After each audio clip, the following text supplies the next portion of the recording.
coming up on today's Next Fan Up podcast. Another horrible team, so. Oh, my gosh. Modesty is just not in your vocabulary. That's like you doling out compliments. I haven't seen an exhibition that bad since Apollo Creed died. I hope that's not indicative of this show.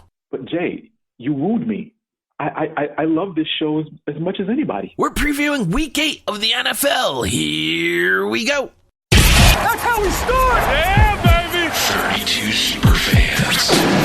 Where do the reports come from? Did you get an initial? One PodVader. That's football. Every angle of the NFL covered. All that kind of stuff, I get it. This, no question about it, is Next Fan Up. We're going to unleash hell here in December. Hello and welcome to the, we're a little bit earlier edition of the Next Fan Up podcast. Hey everybody, PodVader here. We're what week is this? Week 8? My goodness, this season almost halfway done. But we still got a long ways to go. We're earlier, which means we have less superfans available. This week, I am joined by our Philadelphia superfan, James. Hello, James. Hey, Pod. Hey, everyone out there. Earlier this week, I really don't want to talk about the Thursday night game, but in other news, the sky is falling. The Eagles season is over. Woohoo! The start working on that postseason. Well, listen, James, we can't all be the Patriots. That's really the bottom line there. Look. It'd be nice if half the teams in the league can get an automatic bye directly to their conference title game, but listen, we don't all play in subpar divisions. And I forgot it's the defending world champion Super Bowl Patriots. Yes. Whatever. Just be lucky Sam Darnold doesn't have to see Ghost every week. Oh, we're going to talk about that. We got a lot to talk about this week. We're probably going to jump right into the Pigskin Pick'em. But before we do, there's another person here. I have mentioned him before in talking about how I became a New England Patriots fan. And that is my father. My father is here. He's across the table. So if he does end up speaking, it's going to be very quiet. But this is the man who told me root for the home team and then moved out of the home so that he no longer had to root for the horrible Patriots. Good for another horrible team, so. Yeah, well, and now he's a Tennessee fan, and he hasn't. What's funny is he's moved out of Tennessee, but he continues to root for Tennessee. He has no problems doing that, and they're even worse.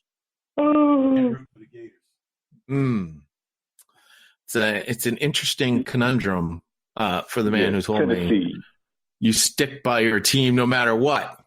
Mm-hmm. I.e. Patriots Southwest. Yeah, exactly. All right, let's get right into the Pigskin Pick'em this week. And that's because it gives me an opportunity to talk about me, which we all know I love to do. I got 12 straight last week, which was tied for first. That's right. Only the intern Ken, who was clearly learning quite a few things from me, also scored 12 last week. He did only get one right the previous week. So, Ken, good job on you listening to the boss. Good job. The Power Rankings only had 10 correct. No official invites will go out to anyone this week because I won the week. So I get the right to be a guest on this podcast, which will happen next week. I can't wait to be a guest on my own podcast. It'd be fantastic.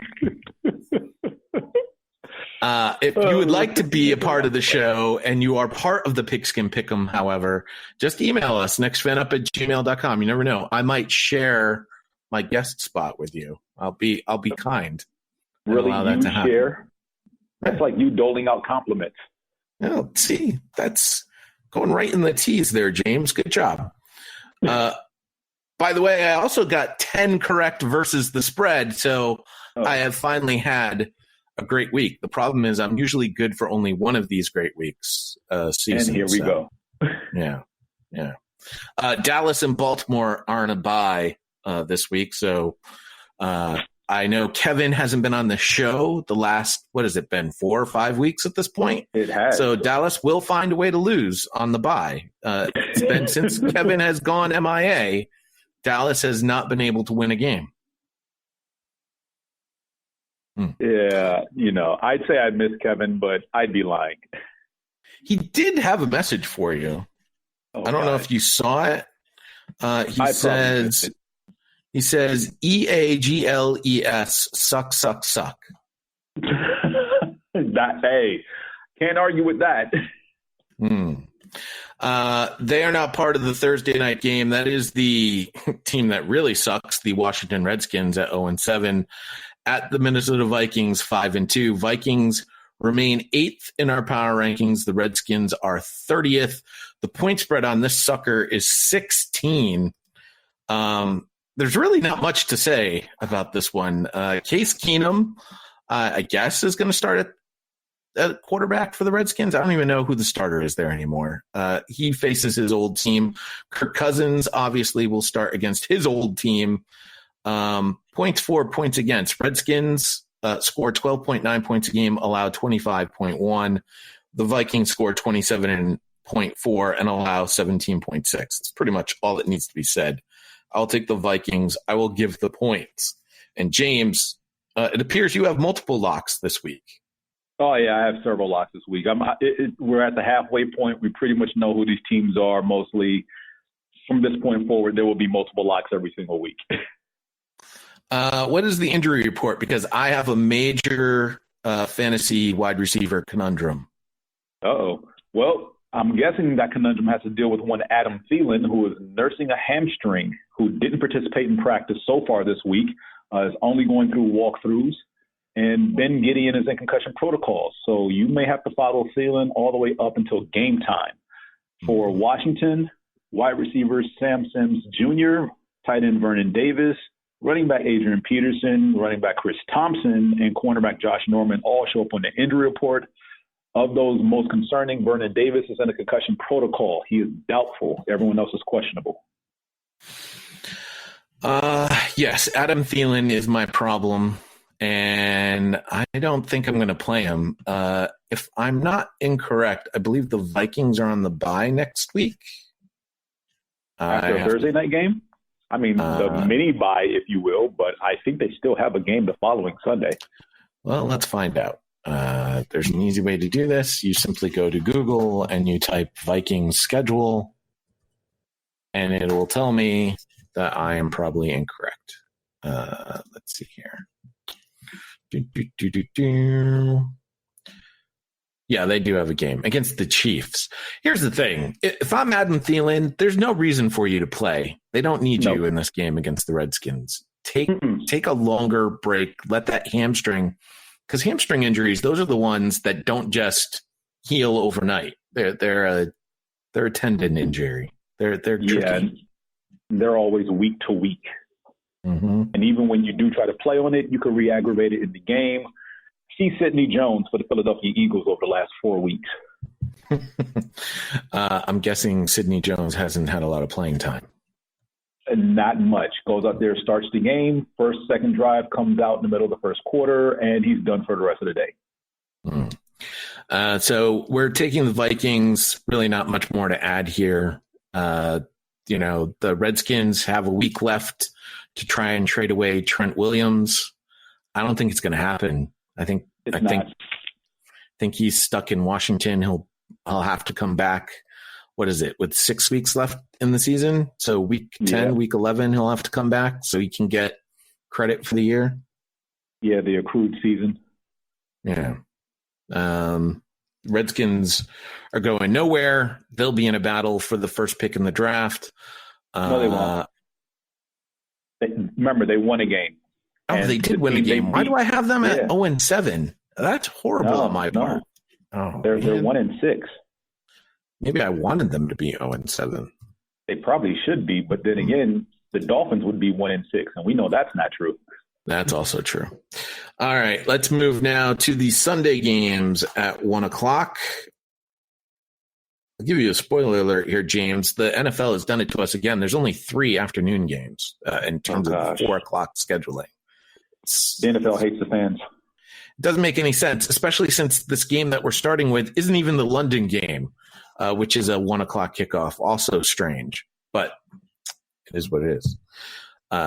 If anyone ever wonders, we follow the Pigskin Pick'em schedule on ESPN.com, which is how we decide the order of the games that we're discussing. Because if I had my choice, Seattle Seahawks versus the Atlanta Falcons would not be the first game to start the 1 o'clock kickoffs. Oh, gosh. Seahawks have fallen to 7th in our power rankings. The Falcons somehow moved up a spot to 28. I don't know how that's possible, but they did. Point spread in this game is Seahawks by 3.5. Matt Ryan may not play in this one. What is his status? Let's see. High ankle sprain was confirmed. No more analysis yet other than, hasn't been ruled out for week 8 just yet. So this will probably be something that lingers later on into the week. We probably won't know until right up till game time on Sunday, unless something's said Friday afternoon. Right now he's listed as questionable. Ito Smith is listed as out for the upcoming game. Desmond Trufant is questionable. And for the Seahawks, who just acquired safety Diggs from Detroit, they have Hill, who is doubtful. Dwayne Brown is questionable. Ziggy Ansah is questionable. And Bradley McDougall is also questionable.